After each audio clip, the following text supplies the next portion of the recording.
Oke, kita bertemu lagi di metode numerik. Untuk kali ini kita akan membahas tentang interpolasi. Baik, langsung saja kita mulai. Untuk interpolasi sendiri itu adalah teknik numerik yang digunakan untuk menentukan nilai suatu fungsi pada titik yang tidak diketahui berdasarkan sekumpulan titik data yang diketahui. Jadi, interpolasi sendiri itu nanti dia menentukan nilai-nilai di mana dari nilai data yang sudah ada titiknya atau polanya sebelumnya, kita akan menentukan nih titik-titik mana yang tidak diketahui tersebut. Nah, di dalam metode ini diasumsikan bahwa fungsi yang menghubungkan antar titik data bersifat kontinu dan dapat didekati menggunakan polinomial atau fungsi-fungsi lainnya. Nah, menurut Stephen C. Chapra, itu interpolasi digunakan untuk membangun fungsi yang dapat memperkirakan data di antara titik-titik yang telah diketahui. Nah, asumsinya bahwa data yang diberikan cukup representatif untuk pola yang sedang dianalisis. Nah, baik, kita masuk ke teoritisnya. Secara matematis, interpolasi bertujuan untuk menentukan fungsi dari Px, P dalam fungsi X sedemikian rupa sehingga fungsinya nanti adalah P dalam fungsi XI sama dengan fungsi dari XI tersebut, di mana I-nya sama dengan dari 0, 1, 2 sampai dengan X. Nah, dari fungsi X ini adalah nilai asli yang diberikan pada titik XI dan Px-nya adalah fungsi dari interpolasi yang mendekati nilai XI tersebut. Nah, meskipun interpolasi dan regresi sama di pertemuan sebelumnya, digunakan untuk mendekati hubungan antara variabel, keduanya tetap memiliki perbedaan utama. Nah, di Capra dijelaskan bahwa untuk interpolasi dan regresi, kalau aspek tujuan itu menentukan nilai di antara titik data yang diketahui. Terus jenis datanya itu data yang diambil secara presisi tanpa error signifikan. Bentuk fungsinya memanfaatkan polinomial atau sp-line yang melewati semua titik data. Hasilnya nanti nilai eksak untuk titik di antara data yang diketahui. Berbeda dengan regresi. Regresi dia menentukan trend atau memprediksi apa yang terjadi dari data-data sebelumnya. Jadi datanya itu data eksperimental yang mungkin mengandung error atau margin, di mana dia menggunakan fungsi yang paling sesuai dengan data yang ada, tetapi tidak harus melewati setiap titik. Jadi ada landmarknya. Model persamaan ini menjelaskan hubungan antara variabel dengan error paling minim. Itu perbedaan antara interpolasi dan regresi.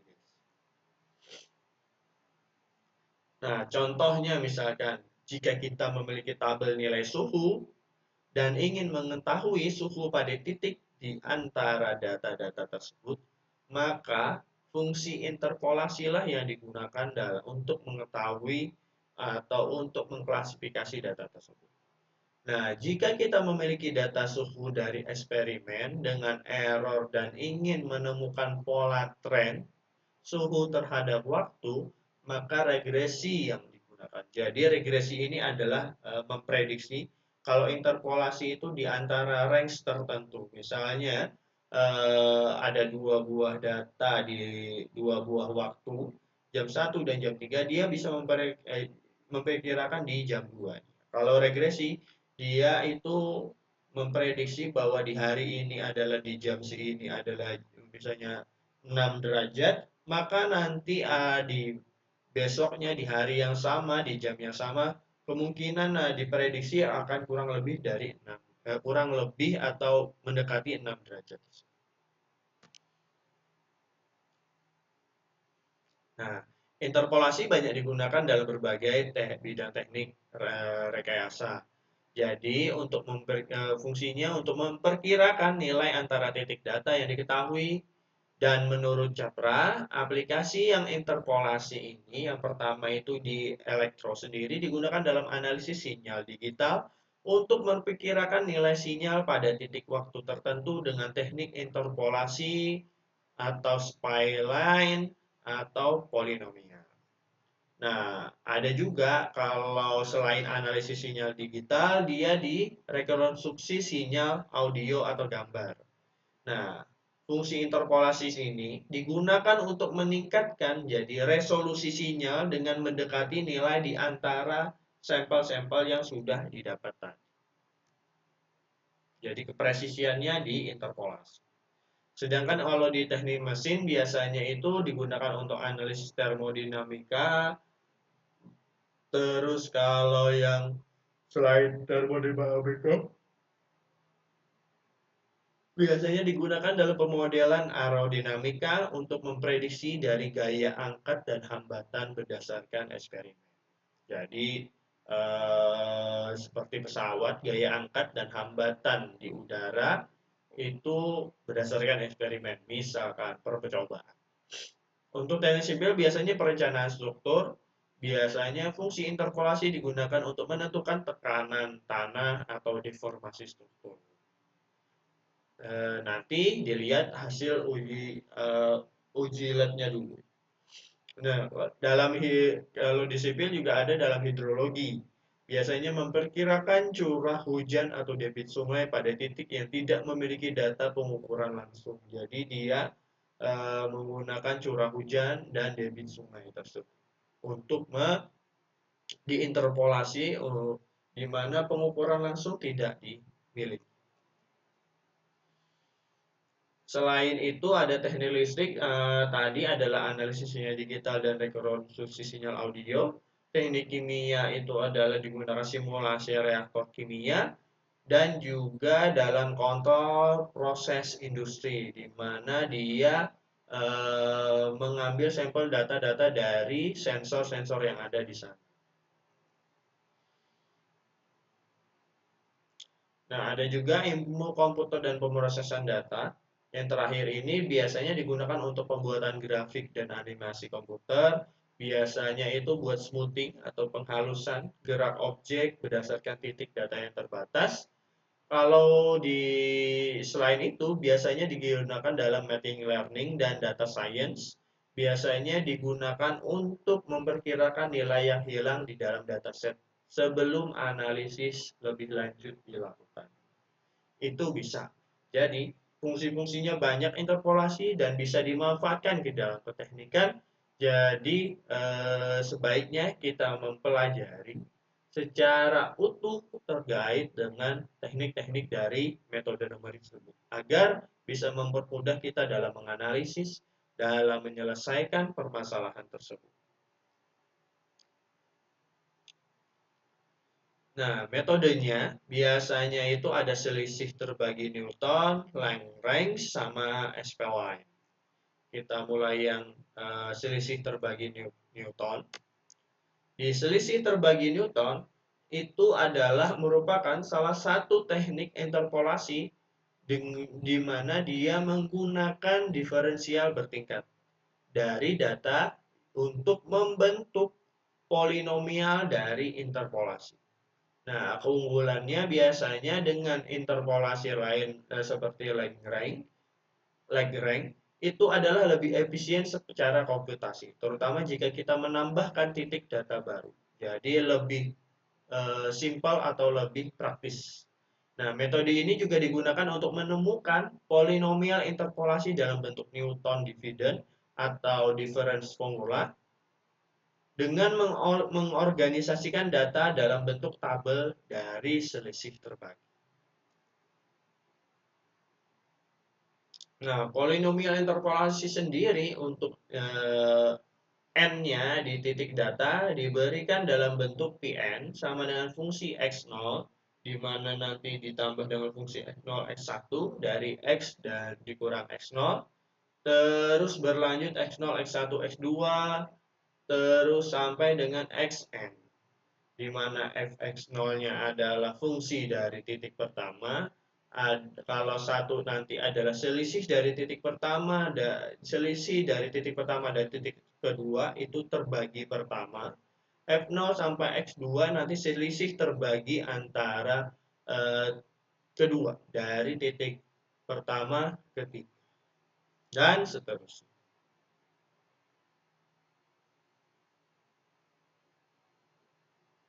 Nah, maksudnya selisih terbagi di sini dimasukkan di dalam fungsinya, di mana didefinisikan di sini adalah fungsi dari xi sama dengan fungsi dari xi sama dengan fungsi xi plus 1 dikurangi dengan fungsi dari xi-nya dibagi dengan nilai dari xi plus 1 dikurangi x. Untuk xi selanjutnya maka akan berlanjut seperti dari bertingkat. Jadi ini kan fungsi x terus x plus 1. Terus ini x plus 2 dari x plus 1. Jadi nanti kalau ada berikutnya lagi nanti x plus 2 terus x plus 3 terus x plus 2 dan seterusnya. Jadi nanti yang diketahui atau diklasifikasi nanti hingga derajat polinomial yang diperlukan atau yang ditentukan. Nah, polinomial interpolasi Newton sendiri disusun dengan bentuk rekursif berdasarkan tabel selisih terbagi. Sehingga polinomial ini lebih fleksibel dibandingkan metode Lagrange karena memungkinkan penambahan titik data tanpa perhitungan ulang secara keseluruhan. Jadi, kalau kita dapat data baru, kita langsung masukkan, tidak perlu me, melatih lagi dari awal atau mencoba dari awal. Jadi, data baru tersebut langsung dimasukkan di dalam fungsi yang ada. Bentuk polinomial nyatuan untuk tiga titik data nanti adalah seperti ini. Jadi P2 sama dengan fungsi X0, terus X0, X1, terus X0, X1 baru X. Ini rumusan. Nanti pertama nih, X min X0. Terus di sini tambah X min X1. Kalau nanti 4 titik berarti X min X. Itu nanti adalah selisih terbaginya di dalam antar tiap titik. Nah, tabel selisih terbagi digunakan untuk menyusun dari polinomialnya. Berikut langkahnya. Pertama itulah menyusun data dalam tabel berdasarkan fungsi dari dan titik X. Hitunglah selisih terbagi pertama berdasarkan dua titik yang berurutan. Hitung selisih terbagi kedua dengan menggunakan terbagi pertama sebagai acuan dan dibagi dengan sisa dari selisih terbagi kedua. Lanjut hingga selisih terbagi tersebut tertinggi diperoleh. Ada XN-nya tadi.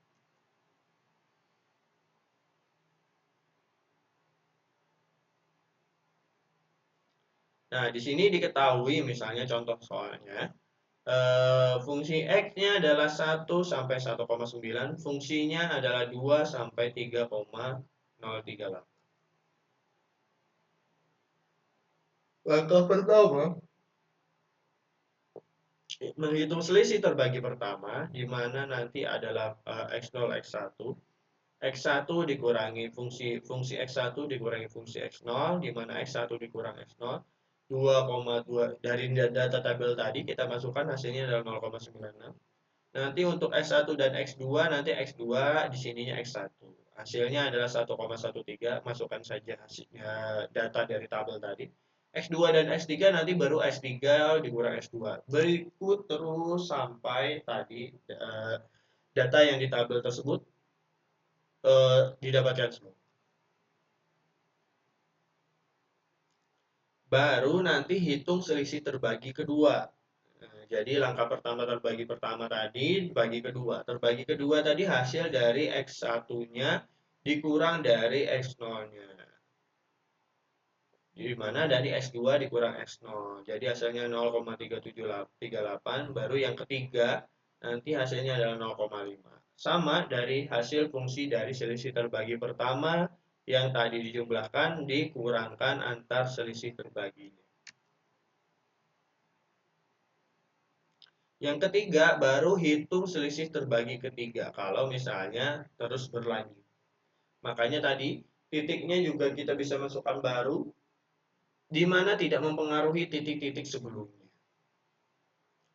Jadi nanti kalau misalnya ada 3 tadi terbagi ke 3 dan batasnya ada 3, nanti adalah hasil polinomial networknya, Newtonnya adalah 2 ditambahin 0,9 X min 1 plus 0,3738 X min 01 X min 1,3 plus 0,14 hasil dari terbagi ke 3 X min 1 X min 1,3 X min 1,4. Ini hasil dari polinomial network tersebut. Nah, ini juga bisa digunakan agar mempermudah kita dalam menyelesaikan metode numerik dalam bentuk interpolasi. Biasanya kita menggunakan fungsi MATLAB. Di sini ada fungsi variabelnya, terus ada klasifikasi, ada data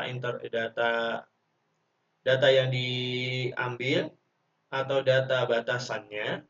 Terus ini adalah perulangan dari metode tadi adalah selisih terbagi pertama, kedua, dan ketiga sampai dengan hasil dari nanti di display hasil selisih terbagi dalam bentuk fungsi Newton. Selain MATLAB juga ada di Python. Python sama, ini adalah selisih terbagi dalam fungsinya. Ini adalah koefisiennya, terus ini rumusannya, nanti baru ini seharusnya bisa di atas dari data tersebut. Atau bisa di bawah juga. Ini nanti baru didapilkan hasil dari Python. Selain tadi interpolasi dari Newton, ini masuk ke interpolasi Lagrange. Di interpolasi Lagrange, mengacu pada Capra tadi, interpolasi Lagrange adalah salah satu metode interpolasi polinomial yang digunakan untuk menentukan polinomial yang melewati sekumpulan titik data yang diberikan. Jadi yang Lagrange ini adalah ada sekumpulan titik nih. Dia akan menentukan polinomialnya di sekumpulan titik tersebut.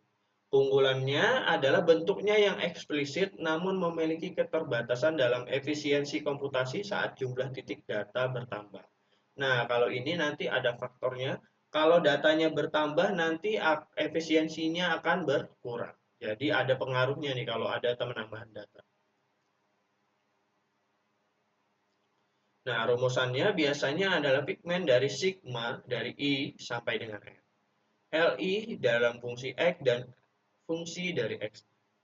Kalau bentuk fungsi basisnya, Lagrange-nya adalah dari P, dari imaginer atau J sama dengan 0, sampai dengan N, di mana X min XJ dibagi dengan XI min XJ. Pn adalah polinomial interpolasi order N, Li-nya adalah polinomial basis Lagrange, Xi-nya adalah titik data yang diberikan.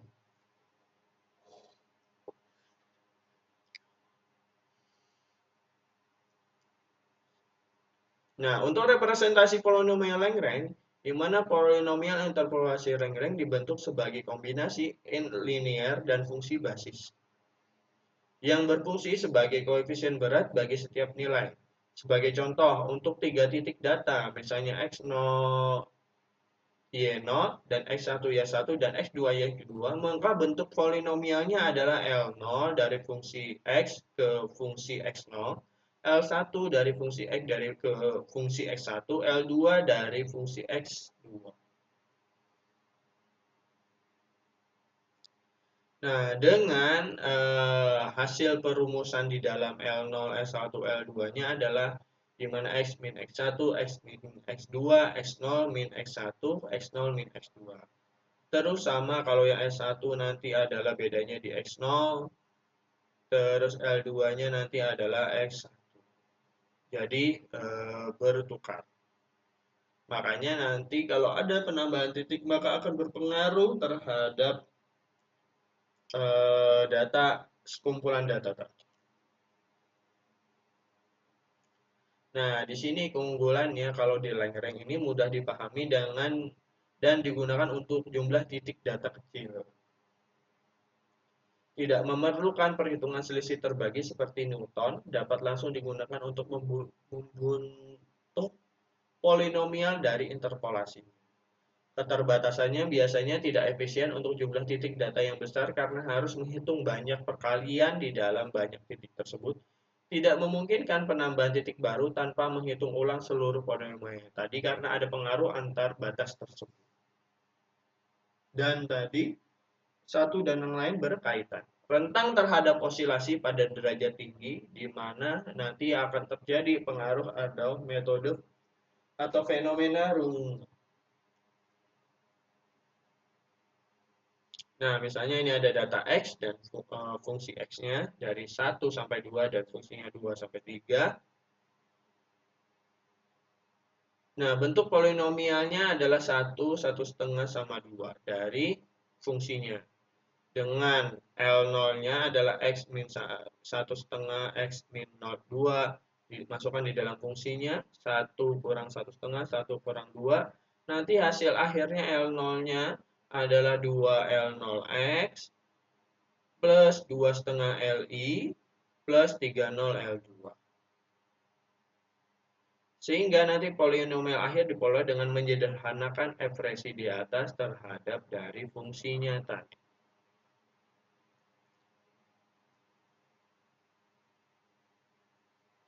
Nah, ini juga kalau di Lagrange bisa menggunakan MATLAB agar mempermudah kita menyelesaikan.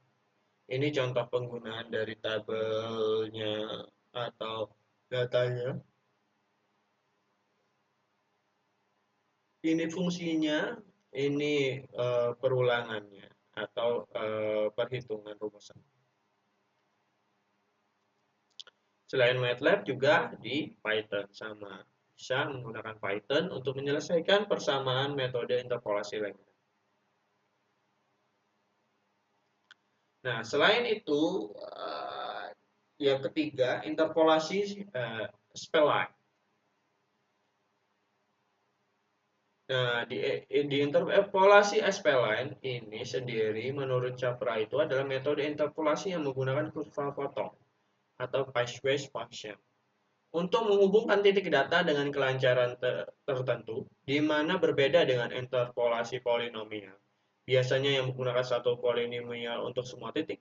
Spline menggunakan atau membagi domain menjadi beberapa interval menggunakan polinomial berbeda di setiap interval, yang lebih stabil dan menghindari tadi osilasi berlebih atau fenomena yang ada di Lagrange.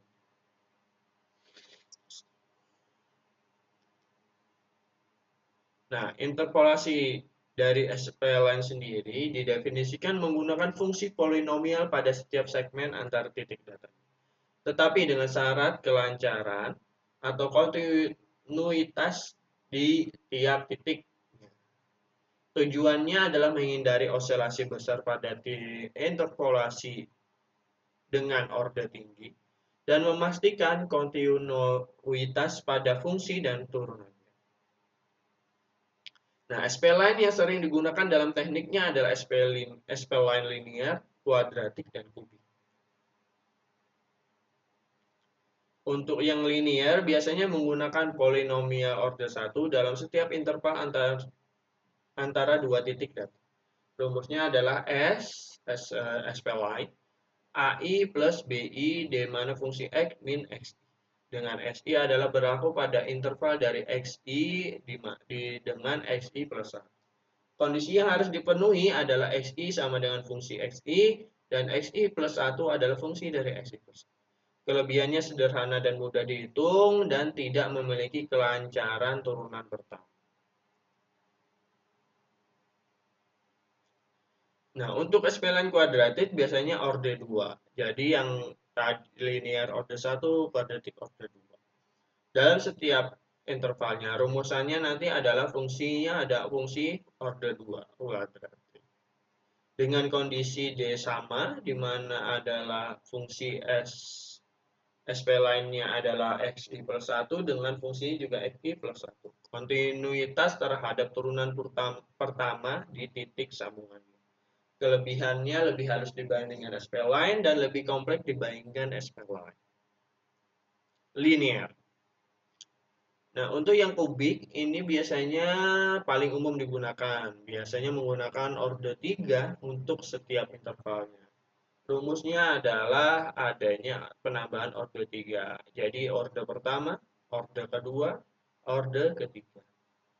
Nah, jadi dia nanti untuk kubik biasanya penambahan pada dari turunan pertama kontinu di titik sambungan dan turunan kedua pada kontinu di titik sambungan.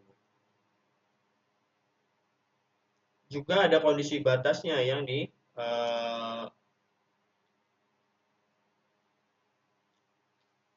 kubik.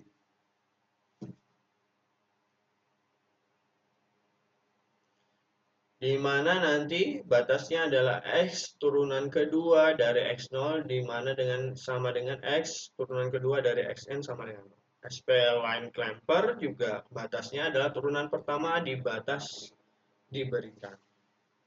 Kelebihannya lebih halus dari linear dan kuadratik, tidak mengalami osilasi seperti terhadap interpolasi polinomial tinggi, tidak atau lebih sulit dihitung karena memerlukan persamaan linear simultan untuk menentukan koefisiennya tadi. Tapi ini yang paling sering digunakan. Caranya, biasanya untuk SPLN kubik kita perlu menentukan koefisien dari fungsi A, B, C, sama D. Jadi langkah-langkahnya yang pertama, setiap interval ini memiliki polinomial kubiknya adalah fungsi ini. Menyusun persamaan untuk setiap titik berdasarkan kondisi kontinuitas fungsi turunan pertama dan turunan kedua. Yang ketiga, memecah sistem persamaan linear untuk menentukan koefisien SPLine. Misalnya contohnya ini adalah X-nya adalah 1 sampai 4, fungsinya ada 2 sampai 4. Nanti adalah untuk SPL linear kita tentukan gradien tiap intervalnya. Jadi ada intervalnya kita tentukan gradiennya.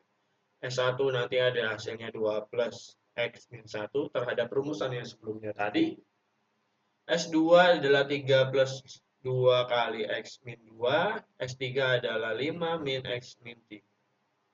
Dengan hasil S1, S2, S3 ini gradien intervalnya, maka nanti itulah yang menjadi batasan untuk penyelesaian permasalahan tersebut.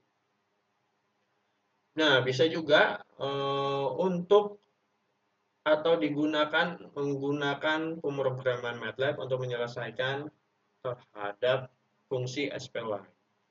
Jadi nanti ini fungsinya, line spacingnya adalah titik interpolasinya. Ini menggunakan SPLine kubik bawaan dari MATLAB. Jadi ada teks SPLine-nya di MATLAB. Jadi MATLAB di sana ada fungsi SPLine yang sudah diinputkan di dalam MATLAB atau di program MATLAB. Jadi kita tinggal memanggil ini tanpa perlu menjelaskan fungsi rumusannya sudah ada di dalam program MATLAB. Dia akan menyelesaikan sesuai dengan rumusan yang telah diinputkan di dalam MATLAB atau sudah bawaannya dari MATLAB. Kalau di Python dia nanti akan menjabarkan. Jadi ada datanya buat kubiknya, titik interpolasinya, baru ditambahkan hasil. Ini misalnya hasil visualisasi dari SPLine, di mana gambar di samping menunjukkan interpolasi menggunakan metode SPLine kubik. Metode di mana garis orange yang merepresentasikan kurva interpolasi yang dihasilkan dari data, titik yang ditandai dengan lingkaran, ini titiknya 1, 2, 3, 4, kuning. Metode SPLine ini menghasilkan kurva yang mulus di antara titik data yang diberikan. Jadi di sini dapatkan ditarik garis tapi dalam bentuk kurva mulus.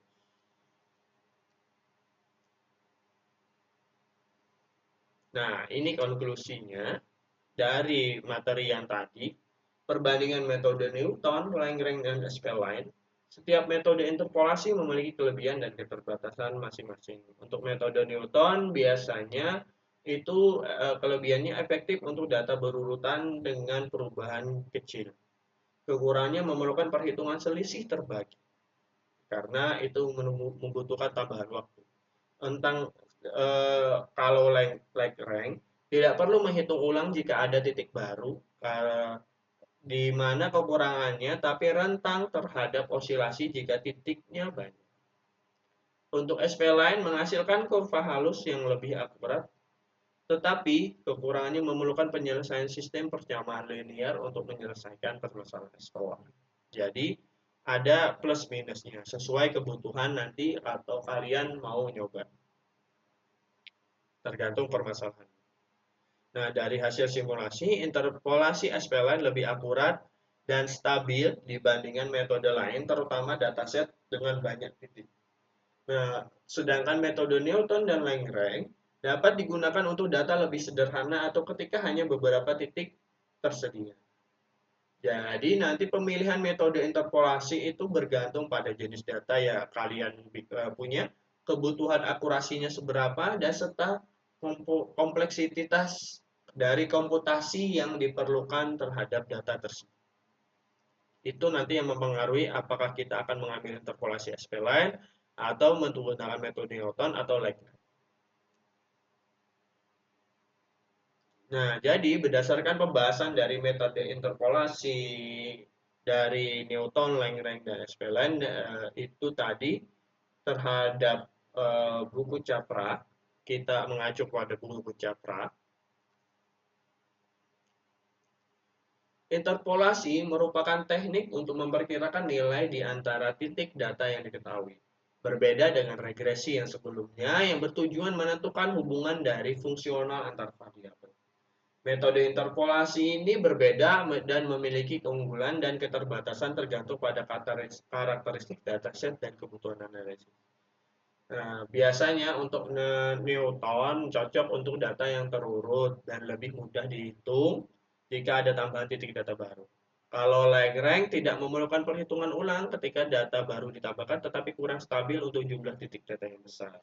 SP-line memberikan interpolasi yang lebih halus terutama untuk dataset dan perubahan yang tidak linear, sehingga cocok untuk aplikasi teknik dan rekreasi.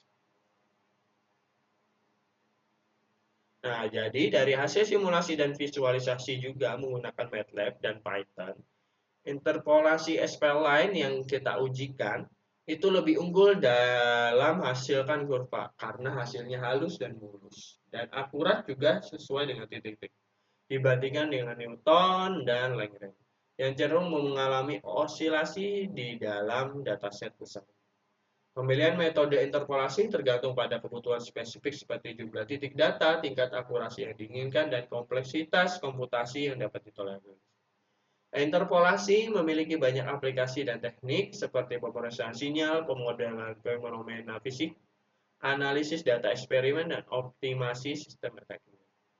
Jadi itu yang bisa digunakan di interpolasi bisa masuk ke dalam aplikasi-aplikasi atau perekayasa atau teknik untuk menyelesaikan atau menganalisis dalam suatu permasalahan.